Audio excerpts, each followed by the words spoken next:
নমস্কার, প্রবাসী বাঙালিয়ানার নতুন একটি ব্লগে স্বাগত জানাই। আজকে বানাবো কলার বড়া। ভেতরটা একদম নরম থাকবে আর বাইরের কোটিংটা একদম ক্রিস্পি হবে। খেতে ভীষণ ভালো লাগে, খুবই টেস্টি হয়। আর দেশে এখন সবাই তালের বড়া খাচ্ছে, কিন্তু আমি তো এখানে তাল পাইনি, মানে ইউএসএ তে যবে থেকে এসেছি একবারও কই তাল দেখতে পাইনি। তবে অনেকে তাল পায়, অনেক জায়গাতে পাওয়া যায়, তবে আমরা যেখানে থাকি এখানটাতে পাওয়া যায় না। আর আজকের বাইরের ওয়েদারটাও দেখুন কিরকম, বৃষ্টি হচ্ছে, সারা দিন বৃষ্টি হচ্ছে, মানে ঝরেই চলেছে, বন্ধই হচ্ছে না। মাঝে মাঝে এত জোরে বৃষ্টি হচ্ছে না, মানে সে প্রবল বেগে। এখন তো একটু কমেছে, কিন্তু ভালো বৃষ্টি হচ্ছে এখনো। যাই হোক, এরকম ওয়েদারে একটু বড়া টড়া হলে বেশ ভালোই লাগে। আর তালের বড়া খেতে তো কত ভালো লাগে, কিন্তু এখানে তো পাই না, তাই এই দুধের স্বাদ ঘোলে মেটানোর ব্যাপারটা আর কি। কিন্তু কলার বড়া খেতেও সত্যি খুব ভালো লাগে। এই যে দুটো পাকা কলা একটু বেশিই পেকে গেছে, এই কলাগুলো আমার বাড়িতে কেউ খেতে চায় না। হয় আমাকে কেক বানাতে হয়, নালে মালপোয়া বানাতে হয়, আর না হলে এরকম প্যানকেকও বানাই, আর না হলে এরকম বড়া বানিয়ে খাওয়া হয়। তবে বড়াটা কমই হয়, আমি বেশিরভাগ ওই প্যানকেক বানিয়ে দিই।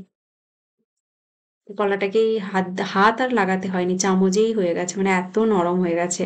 তার সঙ্গে আমি দিয়ে দিচ্ছি 1/2 কাপ ময়দা, 1/4 কাপ চালের গুঁড়ো, আর দিয়ে দেবো 1/4 কাপ সুজি, আর দিয়ে দিচ্ছি গুড়, 1/4 কাপ দিলাম।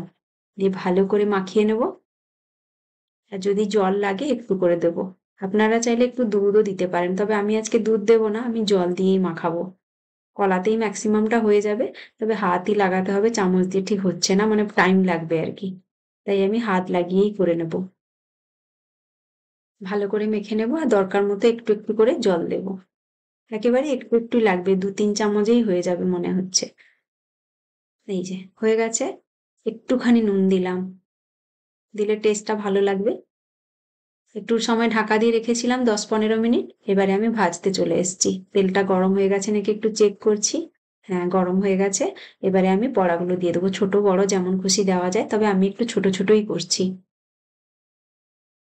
যারা কলার বড়া খাননি একবার বানিয়ে খাবেন, খুব ভালো লাগে। মানে অনেকটা ঠিক তালের বড়ার মতো লাগে, খালি দুটোর গন্ধ আলাদা, তালের গন্ধ আর এটা কলার গন্ধ, কিন্তু খেতে প্রায় একই রকমই লাগে। আমার তো ভীষণ ভালো লাগে, তবে তালের বড়া খুবই ভালো লাগে, তালটা পাই না বলে আর কি করব। তাই কলার বড়া দিয়েই আমি কাজ চালাই। মাঝে মাঝে আমার খুব ইচ্ছে করে তালের বড়া খেতে। তবে এখানে আমি বাংলাদেশি দোকানগুলোতে জিজ্ঞেস করেছিলাম তাল আসে নাকি, তো ওনারা বললেন যে এখানে আসে না। তবে অনেকে নাকি পায়, জানি না, মানে এখানে পায়নি, মানে অনেকে ইউএসএ তে থাকে, অনেকেই তাল পেয়েছে বলে। এই যে বড়াগুলোকে আমি সুন্দর করে একদম চেপে চেপে ভেজে নিচ্ছি, ভেতরেও যেন কাঁচা না থাকে, একটু টাইম দিয়ে ভাজতে হয়। দেখুন কি সুন্দর গোল গোল একদম ফুলে গেছে, সুন্দর হয়ে গেছে। খেতে খুব ভালো লাগে। আর চালের গুঁড়ি দিলে একটু শক্ত হয়, কিন্তু ক্রিস্পি হয় খুব। শুধু ময়দা সুজি দিয়েও ভালোই হয়। আবার একটা ব্যাচ আমি বসিয়ে দিয়েছি। খুব বেশি তো হবে না, দেখতেই পেলেন কতটা মাখিয়েছি। যতটা হয় আমাদের 3 জনের সুন্দর হয়ে যায়, মানে আবার বাসিটা খেতে আরো ভালো লাগে। এখন খাবো, আবার পরের দিনও খাবো, আমি ফ্রিজে রেখে দিই।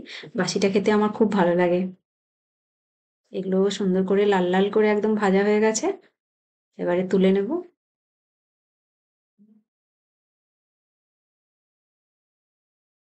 এরকম করে বাকিগুলোও ভেজে নেব। এই ছিল আমার আজকের ব্লগটা। আমার ব্লগটা যদি আপনাদের ভালো লেগে থাকে, অবশ্যই লাইক করবেন, কমেন্ট করে জানাবেন কেমন হয়েছে। আর প্লিজ সাবস্ক্রাইব করে আমার পাশে থাকবেন। ছোট্ট ছোট্ট ভিডিও উপহার দেব আপনাদেরকে। আশা করি আপনাদের ভালো লাগবে। এই দেখুন বড়াগুলো কি সুন্দর হয়েছে। এই দেখুন ভেতরটা একদম নরম সফট, আর বাইরের কোটিংটা কিন্তু ক্রিস্পি। খুব ভালো থাকবেন সবাই।